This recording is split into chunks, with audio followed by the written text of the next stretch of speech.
Welcome to technology. Hello friends, आज हम start कर रहे हैं सीएसएस और ये हमारा सीएसएस का फर्स्ट लेक्चर है। और अगर आपने अभी तक हमारी वेब डेवलपमेंट की प्लेलिस्ट को बुकमार्क नहीं किया है तो जल्दी से जाकर इसे बुकमार्क कर लो, क्योंकि वहां पर हमने हमारा एचटीएमएल का पूरा कोर्स कंप्लीट कर लिया है विथ प्रोजेक्ट।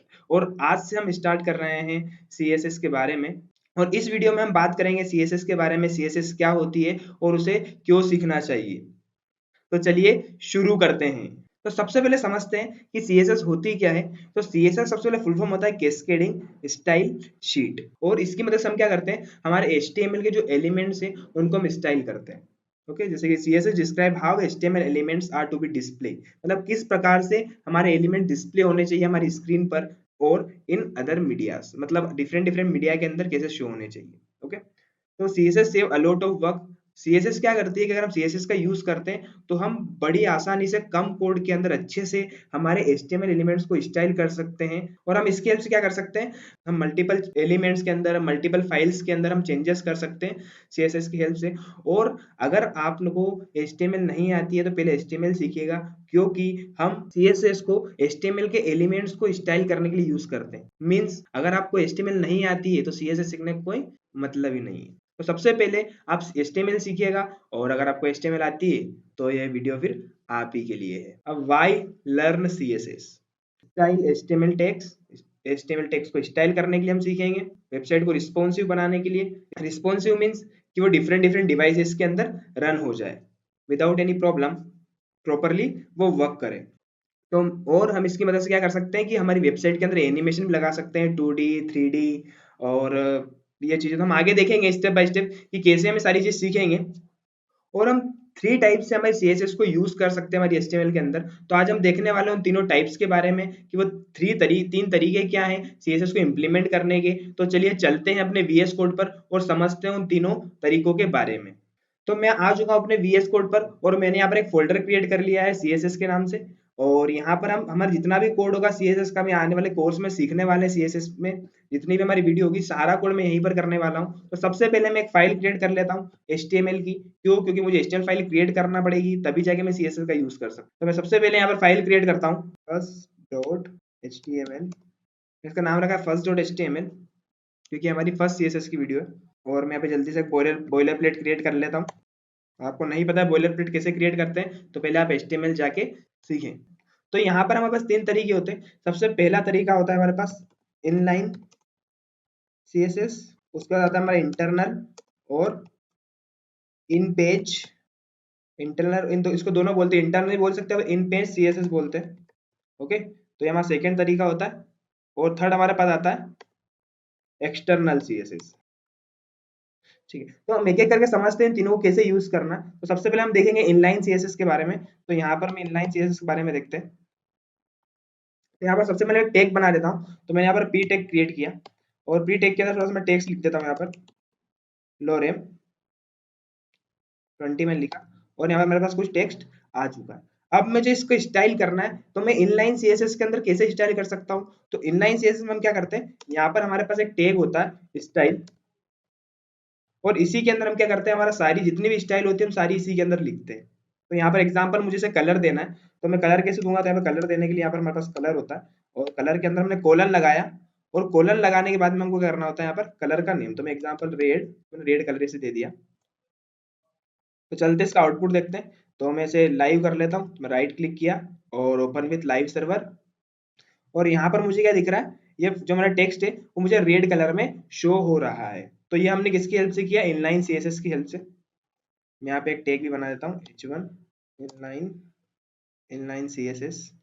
ओके, अब इसके बाद ये तो हमने एक प्रॉपर्टी देखी कि हमको ये हमारी प्रॉपर्टी होती है और ये प्रॉपर्टी की वैल्यू होती है ना। सीएसएस के अंदर दो चीजों हम काम करते हैं, प्रॉपर्टी और प्रॉपर्टी की वैल्यू। तो हमारा कलर प्रॉपर्टी है, और सेकेंड प्रॉपर्टी कैसे दे सकते हैं और वैल्यू दे सकते हैं। तो कुछ नहीं करना, आपको स्पेस देना है, और यहाँ पर आपको लिखना है एग्जाम्पल मुझे बैकग्राउंड कलर देना है। मैंने बैकग्राउंड लिखा, बैकग्राउंड कलर, और मुझे बैकग्राउंड कलर देना है एक्वा दे देता हूँ मैं। यहाँ से मैंने एक्वा दिया, तो ये मैंने क्या, तो मेरा बैकग्राउंड कलर अब आ जाएगा। तो यहाँ पर क्या आ रहा है मेरे पास, मेरा बैकग्राउंड कलर आ चुका है। इसी प्रकार से मुझे फ़ॉन्ट की साइज थोड़ी इंक्रीज करना है, तो मैं कैसे कर सकता हूँ, या फिर स्पेस फ़ॉन्ट साइज, और फ़ॉन्ट साइज मैंने दे दिया यहाँ पर 50 पिक्सल्स, मैंने 50 पिक्सल्स दे दिया यहाँ पर। तो यहाँ पर मेरा फ़ॉन्ट बड़ा हो चुका है। तो इस प्रकार से हम क्या कर सकते हैं, हमारी इनलाइन सीएसएस को यूज कर सकते हैं हमारी वेबसाइट के अंदर। हम सेकेंड तरीका देखते हैं, इंटरनल सीएसएस को हम किस प्रकार से यूज कर सकते हैं। मैं इसका फ़ॉन्ट थोड़ा छोटा कर देता हूँ, मैंने इसका कर दिया 20। अब इंटरनल सीएसएस, तो यहाँ पे लिख लेता हूँ मैं H2 H1, और मैंने लिखा इसके अंदर मैं इसी कॉपी कर लेता हूँ इंटरनल और इन पेज सीएसएस कॉपी, मैंने पेस्ट कर दिया। अब मुझे क्या करना है कि मेरा जो H1 टैग है इसको मुझे स्टाइल करना है, ठीक है। तो मैं कहाँ पे करूँगा, तो हम क्या होते हैं इंटरनल सीएसएस को हम लिखते हैं हमारे हेड के अंदर, जो हमारा हेड होता है उसके अंदर हम टैग लगाते हैं, स्टाइल नाम से हमारा एक टैग होता है। और इसके अंदर हम क्या करते हैं, जितनी भी सीएसएस होती है वो हम सारी सीएसएस इन दोनों टैग्स के बीच में लिखते हैं।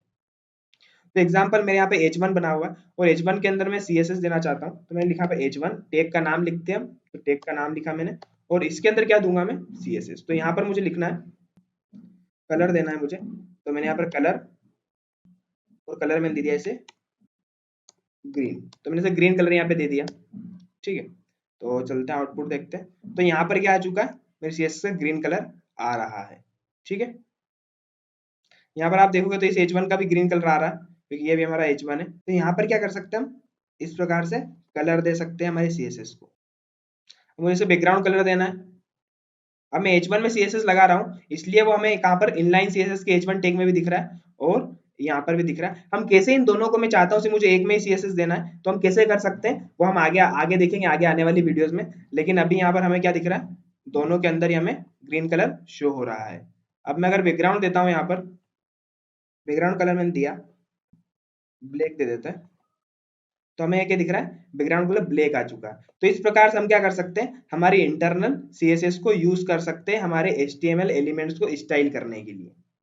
अब हमारे पास नेक्स्ट तरीका आता है, वो क्या होता है एक्सटर्नल। तो हम उसे कैसे यूज कर सकते हैं उसे समझते हैं। यहाँ पर एक्सटर्नल, तो मैं एक टैग बना लेता हूँ, यहाँ पर H2 टैग मैंने बनाया और यहाँ पर लिखा मैंने एक्सटर्नल सीएसएस। तो मैंने यहाँ पर लिख दिया एक्सटर्नल सीएसएस। अब मैं इस टैग को कैसे स्टाइल कर सकता हूँ, तो यहाँ पर क्या करना होता है, हम एक नई फाइल क्रिएट करते हैं, ताकि हमारा एक्सटर्नल का हम इसलिए यूज करते हैं कि हम एक नई फाइल क्रिएट करते हैं और उसके अंदर सारा हम हमारा CSS का कोड लिखते हैं, ताकि हमारा HTML का और CSS का कोड अलग अलग फाइल में सेपरेट रहे। और मैक्सिमम डेवलपर्स, और ज्यादातर डेवलपमेंट, अगर आप डेवलपमेंट की बात करें तो हम इसी तरीके का यूज करते हैं, एक्सटर्नल फाइल्स क्रिएट करते हैं और उसी के अंदर हमारी CSS लिखते हैं। तो चलिए समझते हैं इस तरीके को।